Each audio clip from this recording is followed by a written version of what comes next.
I want you to sit down and imagine something. Imagine that you were so good at passing, your passes in eFootball couldn't be intercepted by those matchup merchants. Imagine passing from your own box to the opponent's half, escaping pressure, giving hidden passes, and then boom, you fire the shot and score without your opponent even touching the ball. You feel good. You feel like a pro. Okay, stop dreaming. It ain't happening, bro. You're a shit passer. And the funniest thing? You know it. You've always known it. But don't panic. That's why we're here. In this video, we're going to fix that. We're going to improve your passing in 3 core areas. And at the end of this video, I'm going to give you a brutal homework. If and only if you complete it with full sincerity, your passing game will be so sharp you'll be asking, Bro, why wasn't I told about this challenge earlier? And no cap, I'm not even joking. Now, people don't really talk about this. Some do, but not in this detail. Passing is built on 3 pillars. Just 3. That's it. They are vision, decision-making, and the most important of them all, timing. So to be a beast in passing, you have to master all these 3 elements, and most especially timing. So let's start from the first one.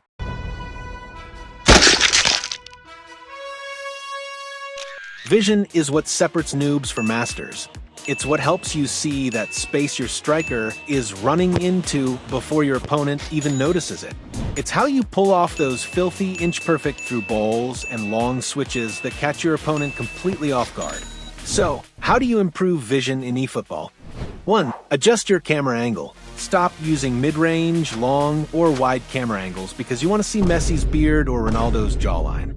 Bro, this isn't a FIFA cutscene. Would you rather admire your players fade or win your fucking match? If you're serious, switch to a real camera angle like dynamic wide, live broadcast, stadium, or my personal favorite, dual camera angle. These cameras show you more of the pitch, not just your players, but his options. Now, even with these settings, you'll realize something. It still doesn't give you a full stadium view. So, what's the cheat code? 2. Use the pitch radar. Yeah, I'm talking about that thing you ignore at the bottom of your screen. That's where the pros eat, and you treat it like wallpaper. They constantly glance at the radar to check if their striker or winger is free. Then boom, thread a pass before the opponent even blinks. So start using this feature. You'll especially need it for long balls, crossfield switches, and smart through passes. And if you want to start using it, start with goal kicks. Before wasting that pass by just swiping up on the pass button, look at that radar. You'll be shocked how free your wide players are. Use it from there, and before you know it, it becomes part of your game.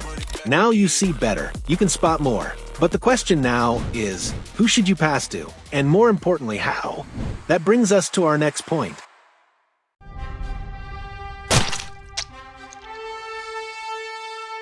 This is where 80% of eFootball players fall off. Oh, look, my striker is running. Let me through ball him again for the 100th time. Wrong. Bro, you're not playing PS2 Pro Evolution Soccer 2.9. This is eFootball. Opponents know that pattern. So, let me teach you how to decide your next pass like a pro. Start passing back. This is where the noob in you gets exposed. Every time you get the ball, it's forward, forward, forward. Like you're in a hurry to give your opponent possession. But guess what? Passing back is the most dangerous pass in eFootball. Why? Because it forces your opponent to come out, create space, and gives you options. This technique is pure cinema because it gives you control and tells your opponent that you're a pro. It resets the play. It gives you space. It lures your opponent to press, and then boom, you switch play or break lines. Then you go forward because you've displaced the matchup marker. Your forward is probably free, and you give him that pass and finish that post. Learn to pass back. It's not cowardice, it's chess. Stop being predictable. There are 2 kinds of players. 1, the ones that wait for the opponent to move, then pass. 2, the ones that pass like blind rats hoping something works. Be the first one.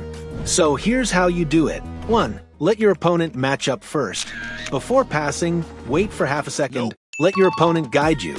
Use him to your advantage. When he selects who to block the pass from, just pass to the other guy. Simple, smart, frustrating for him. 2, if he decides to press you instead, good. That's the best case scenario for you. Just do a quick skill move, use a double touch, and clear him. But if you can't time the double touch well, try this simple trick instead. Take your finger off the dash button and use your left directional control to do a clean 360 spin. Take note, don't tap dash until you have finished the turn and boom, he's been spun away. The space he gave you? Exploit it. Easy, effective, deadly. Know which pass to use. There are many types of passes in the game. Short pass, short through pass, long through pass, stunning through pass, short cross, long cross, stunning cross. All of these are basically divided into two, normal pass and through pass. So, when do you use them? It's quite simple, yet complex. Use through pass only when your teammate is in motion. Use normal pass for players standing still or holding position. And if your opponent is blocking your passing lane, use the long through pass or long pass to play over your opponent. So remember this, through pass only when the player is already running. Normal pass, use when your player is stationary or barely moving. Now that you know how to see and choose your passes, we move to the last and deadliest factor.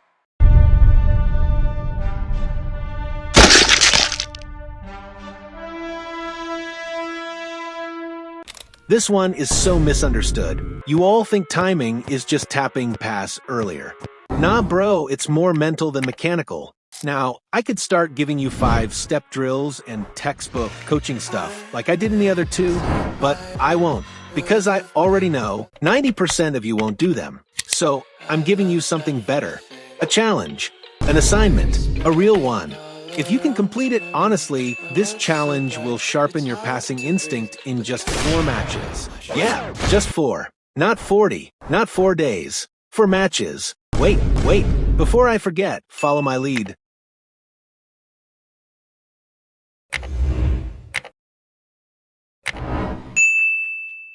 Let's jump straight into the challenge. Match 1. Call your guy. Play a 1v1 friendly. Make sure you set the time to be between 10 to 15 minutes, and both form to be excellent. Now here's the rule. Don't use dash at all. Act like the dash button doesn't exist. No running into space, no dribble bursts, just pass. When defending, you can do whatever you want, but when attacking, act like the dash button doesn't exist. In case your friend is pressuring you, the only dribbles you're allowed to make are the 360 spin or finesse dribble, because the dash button isn't needed for those. You'll feel slow, you'll feel naked, but guess what? Your turns will be better and cleaner. Your passing will be deliberate and precise. Since you can't rely on your players to move the ball, the only way to move is by passing effectively. Remember, you're not trying to win, you're trying to improve. So don't let that your friend make you break the challenge just because he's winning you.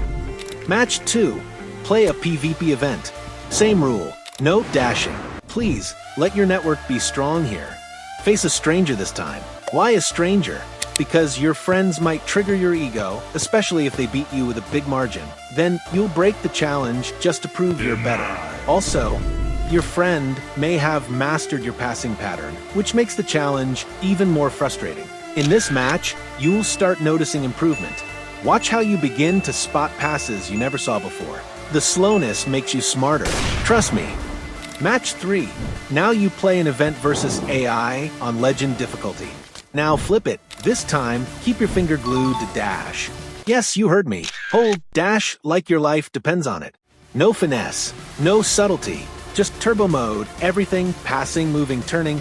The only dribble you can perform is the sharp touch, because it's the only one you can do while holding the dash button. It's very simple, yet very, very effective. Just swipe the left directional button while holding dash in the direction of the space you want to push the ball into. This match will expose you. You realize how bad dash spamming ruins your passing accuracy and decision-making. But you also learn how to perfect sharp touch on move, a skill most of you don't even know how OP it is. Match 4. Now, go back to friendly, but this time face that person that you played first or someone better. Now play normally. Use everything you've learned. The patience from no dash, the discipline from over dashing, and the combo of both in this final battle. This is your test phase, your final examination after all the tests during the semester. This is where you see your progress and build your new passing identity. Your friend will even ask you what happened. Psychology behind it. The reason this challenge works is simple. The first 2 matches force you to rely on nothing but vision and timing. When you remove dash, you remove the chaos. Your brain slows down. You stop relying on player speed and start relying on actual football IQ. You start seeing space. You start thinking 2 steps ahead. Your turns become cleaner. Your passes become sharper and smarter. And since you're playing a human, he'll get frustrated when you don't play like a noob. That's your W. The third match? It teaches control under pressure. Holding dash exposes how rushed your passes really are. How different it is when playing with dash all the time. How useless it is when overused. The final match? That's your test. You'll feel the difference. You'll pass better, dribble smarter. You'll just know you've leveled up.